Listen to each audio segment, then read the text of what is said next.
My name is Kobe Bryant. I'm 17 years old, and I've been lucky enough to live not only in different parts of the United States, but Europe as well. My father played professional basketball.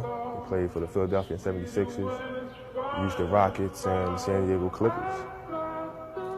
He played professional basketball for 8 years, and after his 8th year, he decided that it would be best for him to move on and to take his talent elsewhere.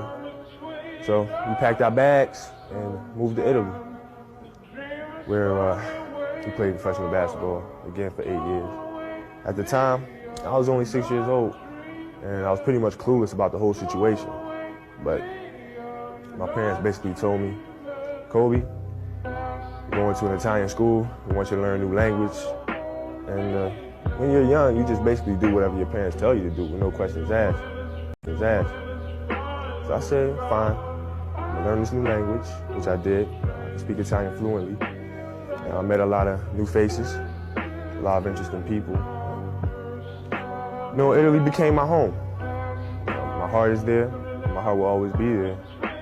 So it's very hard. My father told us that he was retiring from the game of basketball and that it was time for us to come back to America.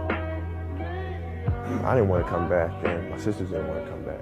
But when it was time to start school, I thought that me and my sisters would be together, the same school, just like in Italy. But my sisters were older than I was. They were starting high school. So Sheree and Shay attended Lower Marion High School, and I was stuck at Bala Cynwyd Middle School. And it was very hard getting adjusted, simply because I had a lot of trouble understanding English and the slang. But one thing I had in common with some of my other students and classmates was basketball. And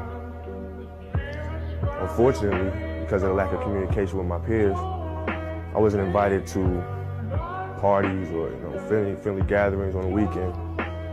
So on Fridays and Saturdays, I would go in my rec room with my basketball and basically dribble myself to sleep. And I think that was the best thing that could have ever happened to me, because during those lonely hours in the rec room, I discovered the hunger, the motivation, and the desire to be the best possible basketball player that I could be.